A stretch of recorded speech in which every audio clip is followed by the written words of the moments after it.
Well wishers దగ్గర నుంచి అందరి దగ్గర నుంచి డెసిషన్స్ తీసుకోవాలి. సో దట్ మేము దాని తర్వాత ఆలోచించి మేమేం చెప్తాము అన్నాం. సరే మేము కూడా అదే అన్నాం, ఓకే అండి నో ప్రాబ్లం ఆలోచించాం. మేము అంటే వీఆర్ నాట్, నేను ఒక్కనే కాదు కదా మెంబర్, మా ఆర్గనైజేషన్ అంటే 250 నియర్లీ 400 మెంబర్స్ ఉన్నారు. వాళ్ళందరికీ డెసిషన్స్ తీసుకోవాలి, తీసుకుని వాళ్ళందరికీ చెప్పాలి, వాళ్ళందరూ డెసిషన్స్ తీసుకోవాలి. ఆయన డెసిషన్ ఏంటి, మా డెసిషన్ ఏంటి చెప్పాలి కదా. ఆయన టైం కావాలని అడిగారు, ఇంట్లో డిస్కస్ చేసుకోవాలంట. డిస్కషన్ తర్వాత పాపకు మంచి ఆయన పాపకి ఒక న్యాయం జరిగేలా ఆయన డెసిషన్, నేను కూడా అదే డెసిషన్. మాకు అదే కావాల్సిందే, దాని గురించి మాకు అదే కావాలి. పాప గురించి చేయడం కాబట్టి ఆ పాప గురించి మండేషన్ పాప పేరు జరగాలనేసి ఒక ఇంటర్వ్యూతో చేసింది. సో ఫైనల్గా ఆ పాపకి ఆపరేషన్ చేస్తే చాలు. యా సార్, మే 1 నుంచి 15 వరకు సమ్మర్ క్యాంప్ ఒకటి చేసాము శివశక్తి కళ్యాణ మండపంలో. ఆ రోజు వచ్చేసి ఈయన ఇంతకుముందు ప్రోగ్రామ్ ఆ పాపకు ఆపరేషన్ చేసిన డోనర్ అనమాట ఆయన, శివ అనేసి.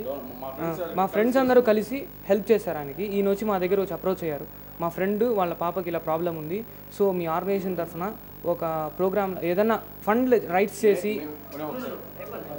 చేసి ఆ పాపకి ఏదైనా హెల్ప్ చేయండి అన్నారు. వీళ్ళు చెప్పినప్పుడు మేము సరే అని వదిలేసామన్నమాట. ఆ రోజు ఈవినింగ్ మళ్ళీ వాళ్ళ ఇంటికి వెళ్ళాము, పాప వాళ్ళ ఇంటికి వెళ్ళి డైరెక్ట్గా పాపను చూశాక ఆయనకి పాప వాళ్ళ ఫాదర్కి మాట ఇచ్చాము. పాప కండిషన్ చూసి మేమంతా మాకు మనసు గుండె తరుక్కుపోయింది. అలాగే ఈ పాప కోసం ఏమైనా చేస్తాము, ఖచ్చితంగా ఎలా అయినా చేస్తాము అన్నాము. ఆ రోజు నెక్స్ట్ డే వచ్చేసి ఆయన నాకు మెయిల్స్ పెట్టారు, పాప రిపోర్ట్స్ అండ్ ఆల్ అవన్నీ మెయిల్స్ పెట్టారు. సో మేము ఇక పాపకి మనీ అంటే స్టూడెంట్స్ దగ్గర మనీ ఉండదు, ఆర్గనైజేషన్ తరఫున స్టూడెంట్స్ దగ్గర మనీ ఉండదు. సో మనీ ఎలా కలెక్ట్ చేయాలి అనేసి ఒక ఫండ్ రైజింగ్ ప్రోగ్రామ్ లాగా ఇచ్చేసి ప్రతి ఒక్కరికి పబ్లిక్లో ఇలాంటి వాళ్ళు ఎంతమంది ఉన్నారు వాళ్ళందరికీ హెల్ప్ చేయొచ్చు, నలుగురు చేతులు కలిపితే హెల్ప్ చేయొచ్చు అన్న కాన్సెప్ట్తో ఈ ప్రోగ్రామ్ని చేశాము. అండ్ ప్రోగ్రామ్ చేసిన ప్రతి ఒక్క ఇన్సిడెంట్ ఆయనకి పక్కాగా చెప్పామన్నమాట. సార్ ఈరోజు టికెట్స్ ప్రింట్ చేస్తున్నాం అండ్ రేపు వచ్చేసి ఇలా చేయాలనుకుంటున్నాం, వీళ్ళని చీఫ్ గెస్ట్ అనుకుంటున్నాం. ఆయనకే 10 రూపీస్ బుక్స్ 17 ఇచ్చాము అండ్ 20 రూపీస్ బుక్ ఒకటి ఇచ్చాము. ఫస్ట్ బుక్ ఆయనకే ఇచ్చామన్నమాట. టోటల్గా మేము వచ్చేసి 1000 బుక్స్ ప్రింట్ చేయించాము. 300 బుక్స్ వచ్చేసి 20 రూపీస్ అండ్ 700 బుక్స్ వచ్చేసి 10 రూపీస్ బుక్ ప్రింట్ చేయించి మేము ఏ కాన్సెప్ట్తో చేసామంటే తిరుపతిలో నియర్లీ 8 lakhs పీపుల్ ఉన్నారు. ఆ 8 lakhs మంది పీపుల్లో అట్లీస్ట్ 1,00,000 మంది అన్న పాపకి ఇలా ప్రాబ్లం ఉంది అంటే ఒక 20 రూపీస్, ఒక పానీపూరి తినే 10 రూపీస్ కానీ 20 రూపీస్ కానీ మనకి ఇవ్వరా, ఆ పాపకి హెల్ప్ అవుతుంది కదా అనే కాన్సెప్ట్తో 1 lakh టికెట్స్ చేయించాం. కానీ మా ఫ్రెండ్ సర్కిల్స్లో అంతా సేల్ చేయగలిగింది ఓన్లీ 300 బుక్స్ అందరికీ పంచిపెట్టాం. పంచిపెట్టిన బుక్స్లో కొంతమంది ఫుల్గా అమ్మారు, కొంతమంది రిటర్న్ చేసేసారు. టోటల్గా మేము వచ్చేసి 2,40,000 రూపీస్ వర్త్ టికెట్స్ మాత్రమే అమ్మగలిగాము. మిగతా టికెట్స్ అని అలానే ఉండిపోయాయి. సో ఆ మనీ అంతా అలానే పెట్టుకున్నాం అనమాట. ప్రోగ్రామ్ రోజు పాపకి ఇద్దాము అంటే ఏంటంటే పాప ఏ హాస్పిటల్లో అయితే మెడికల్ ట్రీట్మెంట్ తీసుకుంటుందో ఆ హాస్పిటల్కి డీడీ ఇవ్వాలనుకున్నాం. అది మా వర్షన్.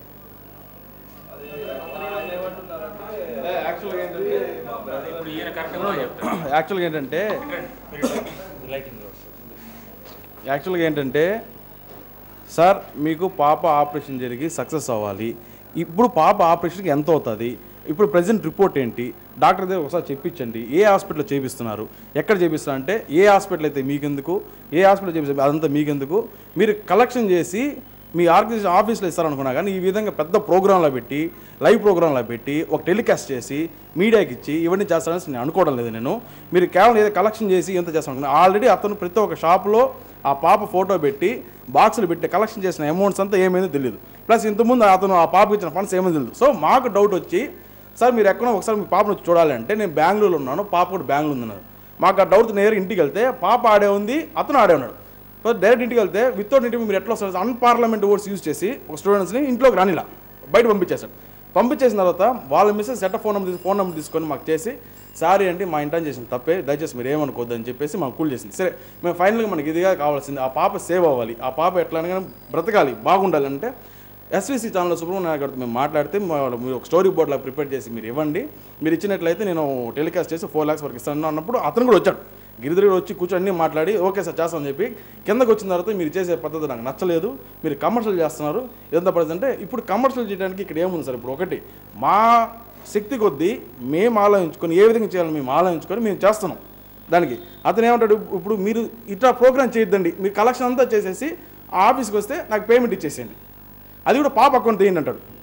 మేమేమంటామంటే సార్ పాప అకౌంట్కి ఎందుకు, ఒకటి ఏ హాస్పిటల్ ఆపరేషన్ చేపిస్తే మేము ప్రోగ్రామ్ చేసేది క్లాప్స్ కొట్టుకోవడానికి కాదు, ఆ పాపకి సక్సెస్ అవ్వడానికి. సో మీరు ఏ హాస్పిటల్ అయితే చేపిస్తారో ఆ హాస్పిటల్ కన్సల్ట్ డాక్టర్ దగ్గర రమ్మని చెప్పండి, లేదా హాస్పిటల్ దగ్గర ఫోన్ చేయించండి, ఆ హాస్పిటల్కి చెక్ ఇస్తాం, స్టేజ్ పైన మీకు డీడీ ఇస్తాం మేము, మీరు తీసుకుంటే నేను రాను స్టేజ్కి, నేను రాను ప్రోగ్రామ్కి, నేను రాను అని. సరే లాస్ట్కి అన్నీ ఆయన చెప్పినట్టుగా ఊగినాం, ఆయన చెప్పినట్టుగానే ఓకే చేసినాం. సరే మీ పాప అక్కడ సార్ రండి సార్, మీ ప్రోగ్రామ్ రండి సార్ అంటే 15 నిమిషాల్లో వస్తా అని చెప్పిన వ్యక్తి మేము ప్రతి ఒక్క స్టూడెంట్ ఫోన్ కొడితే ఆ ఫోన్ స్విచ్ ఆఫ్ చేసుకుని ఆ మనిషి అడ్రస్ లేట్ కనిపించలా 2 రోజుల వరకు. సో 5,000 మంది ప్రోగ్రాంకి వచ్చిన వాళ్ళు ఆ తండ్రి ఆడంటే మేము ఏం జవాబు చెప్పాలి? మేము ఒక మంచి కోసం మేము చేస్తే ఈ విధంగా చేయడమా? ప్రతి ఎక్కడైనా కానీ తల్లిదండ్రులు 2 పూటలు పస్తున్న సరే బిడ్డని కాపాడాలని చూస్తారు. వీళ్ళారా అంటే ఇతను ఎట్టున్నాడంటే ఆ పాపని పెట్టుకొని ఒక ఎర్నింగ్ చేసుకునే ఉద్దేశంతో ఉన్నాడు తప్ప ఇంకొక ఉద్దేశం అయితే మాత్రం ఎట్టున్న పరిస్థితులు లేదు. ఇప్పుడు ఒకటి మేము సీక్రెట్ చేయాలంటే సీక్రెట్ చేసుకోండొచ్చు, బుక్స్ అన్ని ప్రింట్ చేసుకుని కలెక్షన్ చేసుకుని అతను కూర్చొని మీరు ఎంత తీసుకుంటారు. అతను కూడా ఏంటంటే మీరు కలెక్షన్ చేసి ఇవ్వండి, మీకు ఏదైనా 2% కమిషన్ ఇస్తాను, అది కూడా చెప్పించమని చెప్పండి. ఒకటి మేము కాణిపాక గుడి తిరిగి వచ్చి మేము కొట్టేసి చెప్పడానికి మేము రెడీ. ఒకటి నేను ఆంజనేయ సాక్షికి చెప్తున్నాను, నేను వాస్తవంగా ఉండేది ఏంటంటే ఆయనకి మీడియాకి రావడం ఇష్టం లేదంట, ప్రోగ్రామ్ చేయడం ఇష్టం లేదంట. ఇప్పుడు ఎట్లా సార్ ప్రోగ్రామ్ చెప్తే ఎట్లా కలెక్షన్ అవుతుంది అమౌంట్ చెప్పండి? యాజ్ ఎ బీటెక్ స్టూడెంట్స్ ఒకటి, ఇంకోటి ఏంటంటే మీరు contractors. So as a BTech స్టూడెంట్గా ఇతను 2 lakhs శాలరీ వదులుకొని వచ్చాడు, ఇతను జాబ్ వదులుకొని వచ్చాడు.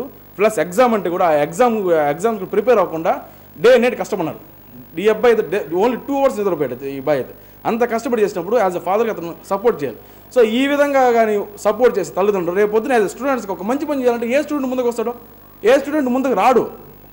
ఈ విధంగా ఉంటే ఒక తల్లిదండ్రులు ఒక మంచి చేయడానికి సమాజంగా వచ్చినప్పుడు ఇది మేము మంచి పేరు కోసం కూడా మేము వర్క్ చేయలేదు. మంచి పేరు సంపాదించుకొని అందరి దగ్గర సభాస్ నువ్వు బాగా చేసావు అనిపించడం మేము చేయాల. నిస్వార్థంగా, కేవలం నిస్వార్థంగా ఆ పాప మీద ఉండే బాధతో చేయించాలి, ఆ పాప బాగుండాలి. అతనేమంటా అంటే మీరు మీడియాకి ఇస్తే రేపు పొద్దున పాప 18 సంవత్సరాలు వచ్చిందంటే అందరూ కిండల్ చేస్తా అంటారు. ఎందుకు కిండల్ చేస్తారు సార్? ఒక మంచి పని కోసం చేసినప్పుడు ఎందుకు కిండల్ చేస్తారు?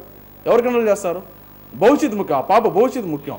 ఇప్పుడు అతను పెట్టుకున్న ప్రతి షాప్లో పెట్టుకున్న ఆఫీస్లో పెట్టుకున్న డబ్బాలన్నీ ఆ కలెక్షన్ అమౌంట్ ఏమైంది, ఇంతకుముందు ఫండ్స్ ఇచ్చిన ఏమైంది? దయచేసి ఇంకొకటి చేసి దండం ఒకటి అడుగుతున్నాను నేను, అతనికి ఇంతకు ముందు ఎవరైతే ఫండ్స్ ఇచ్చారో దయచేసి రండి ముందు చెప్పండి.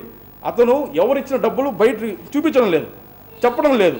ఈ పొద్దు ఓపెన్ అయ్యే ముందుకి 2 రోజుల ముందే మీరు నాకు వచ్చి కలిశారు, మీరు ఎవరో నాకు తెలియదు, ఏందో పరిస్థితి నాకు తెలియదు అంటాడు. 2 రోజుల ముందు అయితే బుక్స్ ప్రింట్ చేసినప్పుడు ఆ బుక్స్లో ఫోటో విన్నప్పుడు ఎవరి దగ్గర తీసుకుంటాం మేము ఫోటో? ఎవరితో మాట్లాడి మేము తీసుకుంటాం, పర్మిషన్ తీసుకుంటాం మేము. ప్లస్ సుబ్రహ్మణ్యం నాయుడు కానీ ఆయన వచ్చి కలిసారు కదా 2 రోజుల ముందే నీకు తెలిసింది. నీకు సుబ్రహ్మణ్యం ఎప్పుడు వచ్చి కలిసారు మీరు? 4 days ముందు వచ్చి కలిసారు. 4 days అంటున్నాం, 1 month బ్యాక్ కలిసారు, అన్ని చేశారు. సో ఇన్ని తెలిసి లాస్ట్కి అతను తప్పు పడిపోతాడేమో అనేసి మేము ఆల్రెడీ మేము ఇంటి తప్పు పడిపోతాం అనేసి అతను ఏం చేశాడు? అతను మీరెవరు నాకు తెలియదు, ఇది పరిస్థితి అని చెప్పి డ్రామా ఆడటం స్టార్ట్ చేశాడు. ఎవరు?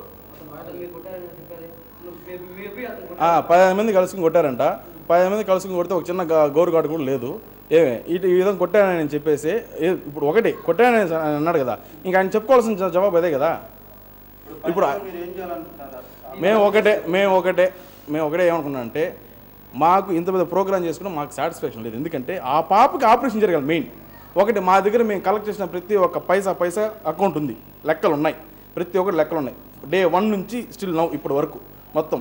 అది మేము ఏమనుకున్నామంటే డిఎస్పీ సార్ దగ్గర బాగా స్పందించారు, సారు హుసేన్ సార్తో మేము మాట్లాడినాం, బాగా స్పందించారు. ఆయన సమక్షంలో పెట్టి ఆ పాపకు న్యాయం చేయాలని మేము అనుకుంటున్నాం. ఫైనల్గా ఆ పాపకు న్యాయం చేయాలని మేము ఉన్నాం, కానీ ఇంకోటైతే మాత్రం కాదు. మాకు శత్రువు కాదు, మేము అతనికి ఏం శత్రువు అయితే కాదు.